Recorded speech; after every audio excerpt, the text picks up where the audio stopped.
നമസ്കാരം viewers. UIDA അഥവാ Aadhaar regulatory body 10 വർഷമായിട്ട് അപ്ഡേറ്റ് ചെയ്തിട്ടില്ലാത്ത എല്ലാ ആധാർ കാർഡുകളും അപ്ഡേറ്റ് ചെയ്യണം എന്ന് പറഞ്ഞുകൊണ്ട് ഒരു ഉത്തരവ് ഇറക്കിയിരിക്കുന്നത് നിങ്ങൾക്ക് എല്ലാവർക്കും അറിയുമായിരിക്കും. ഇത് നമ്മുടെ ആധാർ കാർഡിലെ ഡാറ്റകളെല്ലാം ആക്യുറേറ്റ് ആണെന്നും അപ് ടു ഡേറ്റ് ആണെന്നും ഉറപ്പിക്കാൻ വേണ്ടിയാണ്. കൂടാതെ ആധാർ കാർഡിൽ ഫ്രോഡ് ആക്ടിവിറ്റീസ് ഒന്നും നടക്കുന്നില്ല എന്ന് ഉറപ്പുവരുത്താൻ കൂടി വേണ്ടിയാണ് ഈ ഒരു ഉത്തരവ് ഇറക്കിയിരിക്കുന്നത്. നിലവിൽ 2024 മാർച്ച് 14 വരെ ഈ ഒരു സർവീസ് നമുക്ക് ഫ്രീ ആയിട്ട് ചെയ്യാൻ സാധിക്കുന്നതാണ്. നിങ്ങൾക്ക് നിങ്ങളുടെ ആധാർ കാർഡിൽ എന്തെങ്കിലും വിധത്തിലുള്ള ബയോമെട്രിക് അപ്ഡേറ്റുകൾ നൽകേണ്ടതായിട്ടുണ്ടെങ്കിൽ, അതായത് നിങ്ങളുടെ പേര്, ജന്മതീയതി, മൊബൈൽ നമ്പർ, ഇങ്ങനെ എന്തെങ്കിലുമുള്ള, അല്ലെങ്കിൽ നിങ്ങളുടെ ഫിംഗർ പ്രിന്റ്, കണ്ണ്, ഇതൊക്കെ അപ്ഡേറ്റ് ചെയ്യേണ്ടതായിട്ടുണ്ടെങ്കിൽ നിങ്ങൾ അക്ഷയ സെന്റർ പോലെയുള്ള ഏതെങ്കിലും ആധാർ എൻറോൾമെന്റ് സെന്റർ സന്ദർശിക്കേണ്ടതായിട്ടുണ്ട്. ഇനി അതല്ല, നിങ്ങൾക്ക് നിങ്ങളുടെ ആധാറിൽ 10 വർഷമായിട്ടുള്ള അപ്ഡേഷൻ ചെയ്യേണ്ടതായിട്ടുണ്ടെങ്കിൽ, മറ്റൊരു മാറ്റങ്ങളും വരുത്താതെ നിങ്ങൾക്ക് അപ്ഡേറ്റ് ചെയ്യേണ്ടതായിട്ടുണ്ടെങ്കിൽ നമ്മൾ ചെയ്യേണ്ടത് ആധാറിന്റെ ഡോക്യുമെന്റ് അപ്ഡേറ്റ് ആണ്. ഈ വീഡിയോ നമ്മൾ കാണിക്കാൻ പോകുന്നത് നമ്മുടെ ആധാർ കാർഡിന്റെ ഡോക്യുമെന്റ് അപ്ഡേറ്റ് എങ്ങനെ ചെയ്യാമെന്നുള്ളതാണ്. വീഡിയോയിലേക്ക് കടക്കുന്നതിന് മുമ്പ് ചാനൽ സബ്സ്ക്രൈബ് ചെയ്തിട്ടില്ലാത്തവർ സബ്സ്ക്രൈബ് ചെയ്ത് സപ്പോർട്ട് ചെയ്യുക. വീഡിയോ ഇഷ്ടപ്പെടുകയാണെങ്കിൽ ലൈക്കും ഷെയറും ചെയ്യാൻ മറക്കാതിരിക്കുക. കൂടാതെ നിങ്ങളുടെ അഭിപ്രായങ്ങളും സംശയങ്ങളും നിങ്ങൾക്ക് കമന്റുകളായി രേഖപ്പെടുത്താവുന്നതാണ്. നേരെ വീഡിയോയിലേക്ക് പോകാം. വെൽക്കം ടു എസ്ക്രാം മീഡിയ.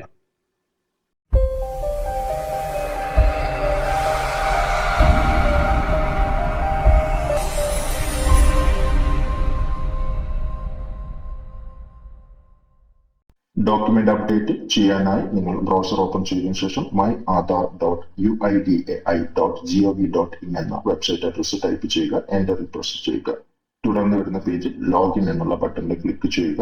ഒരു പേജ് ഓപ്പൺ ആയി വരുന്നത് കാണാം. ഈ പേജിൽ ആദ്യത്തെ കോളത്തിൽ നിങ്ങളുടെ ആധാർ നമ്പർ എൻ്റർ ചെയ്ത് കൊടുക്കുക. രണ്ടാമത്തെ കോളത്തിൽ അവിടെ കാണിച്ചിരിക്കുന്ന ക്യാപ്ച കോഡ് തെറ്റാതെ ടൈപ്പ് ചെയ്യുക.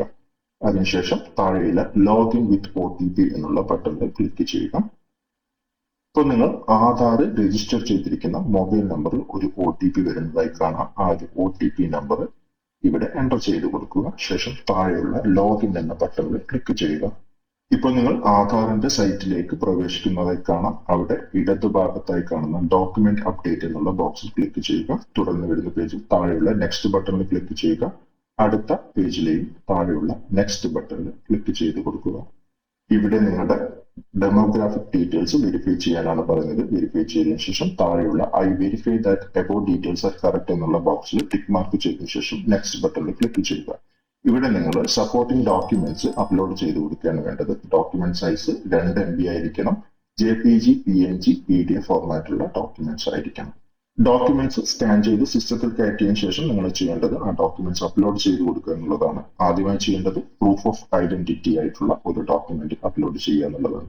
ഈ ലിസ്റ്റിൽ കാണിച്ചിരിക്കുന്ന ഏതെങ്കിലും ഒരു ഡോക്യുമെന്റ് നിങ്ങൾക്ക് അപ്ലോഡ് ചെയ്ത് കൊടുത്താൽ മതി. Pan card, school certificate, ration card, voter ID card തുടങ്ങിയ ഏതെങ്കിലും ഒരു ഡോക്യുമെന്റ് നിങ്ങൾക്ക് ഇവിടെ അപ്ലോഡ് ചെയ്ത് കൊടുക്കാവുന്നതാണ്. ഞാനിവിടെ ഒരു എക്സാമ്പിളിനായിട്ട് നമ്മളിവിടെ അപ്ലോഡ് ചെയ്ത് കൊടുക്കുന്നത് റേഷൻ കാർഡാണ്. റേഷൻ കാർഡിന് അവിടെയുള്ള റേഷൻ കാർഡിൽ നിന്നുള്ള ഓപ്ഷനിൽ ക്ലിക്ക് ചെയ്യുക. ഇവിടെ ഡോക്യുമെന്റ് അഡ്വൈസറി എന്നുള്ളത് വായിച്ചു നോക്കുക. ഇവിടെ പറഞ്ഞിരിക്കുന്നത് ഈ ഒരു അപേക്ഷകന്റെ ഫോട്ടോഗ്രാഫും നെയിമും ഈ ഡോക്യുമെന്റിൽ ഉണ്ടായിരിക്കണം എന്നുള്ളതാണ്. ആ ബോക്സിൽ ഓക്കെ ക്ലിക്ക് ചെയ്യുക. വ്യൂ ഡീറ്റെയിൽസ് ഇൻ അപ്ലോഡ് എന്നുള്ള ബട്ടണിൽ ക്ലിക്ക് ചെയ്യുക. കണ്ടിന്യൂ ടു അപ്ലോഡ് എന്നുള്ള ബട്ടണിൽ ക്ലിക്ക് ചെയ്യുക. നിങ്ങളുടെ ആ ഒരു ഡോക്യുമെന്റ് അവിടെ അറ്റാച്ച് ചെയ്ത് കൊടുക്കുക. ശേഷം താഴേക്ക് സ്ക്രോൾ ചെയ്യുക. ഇവിടെ നിങ്ങളുടെ ഒരു അഡ്രസ് പ്രൂഫാണ് അപ്ലോഡ് ചെയ്ത് കൊടുക്കേണ്ടത്. ഈ ലിസ്റ്റിൽ കാണിച്ചിരിക്കുന്ന ഏതെങ്കിലും ഒരു ഡോക്യുമെന്റ് നിങ്ങൾക്ക് അപ്ലോഡ് ചെയ്യാൻ സാധിക്കുന്നതാണ്. ഏത് ഡോക്യുമെന്റ് ആണ് നിങ്ങളുടെ കൈവശമുള്ളത് ആ ഡോക്യുമെന്റിന്റെ പേര് സെലക്ട് ചെയ്യുക. ഇവിടെയും ഞാനൊരു എക്സാമ്പിളിനായിട്ട് റേഷൻ കാർഡ് തന്നെയാണ് കാണിക്കുന്നത്. റേഷൻ കാർഡ് എന്നുള്ള ഓപ്ഷൻ സെലക്ട് ചെയ്യുന്നു. ഡോക്യുമെന്റ് അഡ്രസ്സർ വായിച്ചു നോക്കുക. ഫോട്ടോയും നെയിമോ അതിൽ നിർബന്ധമായി ഉണ്ടായിരിക്കണം. ഓക്കെ എന്നുള്ള ബട്ടണിൽ ക്ലിക്ക് ചെയ്യുക. അതിനുശേഷം view details in upload document എന്നുള്ള ബട്ടണിൽ ക്ലിക്ക് ചെയ്യുക. കണ്ടിന്യൂ ടു അപ്ലോഡ് എന്ന ബട്ടണിൽ ക്ലിക്ക് ചെയ്യുക. നിങ്ങൾ ആ ഒരു ഡോക്യുമെന്റ് അറ്റാച്ച് ചെയ്ത് കൊടുക്കുന്നു. ശേഷം താഴെയായി കാണുന്ന നിങ്ങളുടെ കൺസെന്റ് അക്സെപ്റ്റ് ചെയ്തതിനു ശേഷം നെക്സ്റ്റ് ബട്ടണിൽ ക്ലിക്ക് ചെയ്യുക. ഈ ഒരു ബോക്സിൽ പറഞ്ഞിരിക്കുന്നത് നിങ്ങൾ അറ്റാച്ച് ചെയ്തിരിക്കുന്ന ഡോക്യുമെന്റിലെ ഡെമോഗ്രാഫിക് ഡാറ്റ നിങ്ങളുടെ ആധാറിന്റെ ഡാറ്റയുമായി നിർബന്ധമായും എക്സാക്റ്റ് ആയിട്ട് മാച്ച് ചെയ്തിരിക്കണമെന്നാണ്. ഓക്കെയിൽ ക്ലിക്ക് ചെയ്ത് കൊടുക്കുക. ഇവിടെ പറഞ്ഞിരിക്കുന്നത് മാർച്ച് 14 വരെ ഈ ഒരു സർവീസ് ഫ്രീ ഓഫ് കോസ്റ്റ് ആണ് എന്നുള്ളതാണ്. താഴെയുള്ള സബ്മിറ്റ് ബട്ടണിൽ ക്ലിക്ക് ചെയ്യുക. നിങ്ങളുടെ ആപ്ലിക്കേഷൻ സബ്മിറ്റ് ആയിരിക്കുന്നതായി കാണാം. താഴെയുള്ള ഡൗൺലോഡ് അക്നോളജ്മെന്റ് എന്നുള്ള ബട്ടണിൽ ക്ലിക്ക് ചെയ്യുക. നിങ്ങളുടെ അപേക്ഷ ഒരു പ്രിന്റ് എടുക്കാനുള്ള സൗകര്യത്തിന് വരുന്നതായി കാണാം. ഈ ഒരു അപേക്ഷ പ്രിന്റ് എടുത്ത് കയ്യിൽ സൂക്ഷിക്കാവുന്നതാണ്. ഇല്ലെങ്കിൽ ഇവിടെയുള്ള SRN നമ്പർ നിർബന്ധമായി നോട്ട് ചെയ്ത് വെക്കുക. നിങ്ങളുടെ അപേക്ഷയുടെ സ്റ്റാറ്റസ് ചെക്ക് ചെയ്യാൻ ഈ ഒരു SRN നമ്പർ ആവശ്യമാണ്. അതിനുശേഷം ഈ ഒരു ടാബ് നമുക്ക് ക്ലോസ് ചെയ്ത് കളയും. നമ്മുടെ അപേക്ഷ കംപ്ലീറ്റ് ആയിരിക്കുകയാണ്. അപ്പൊ ഇങ്ങനെയാണ് നമ്മൾ ആധാർ കാർഡുമായി ബന്ധപ്പെട്ട ഡോക്യുമെന്റ് അപ്ഡേറ്റ് ചെയ്യേണ്ടത്. വീഡിയോ എല്ലാവർക്കും ഇഷ്ടപ്പെട്ടുണ്ടാവുമെന്ന് കരുതുന്നു. അടുത്തൊരു വീഡിയോയിൽ ഉടൻ തന്നെ കാണാം. അതുവരെ ബൈ ബൈ.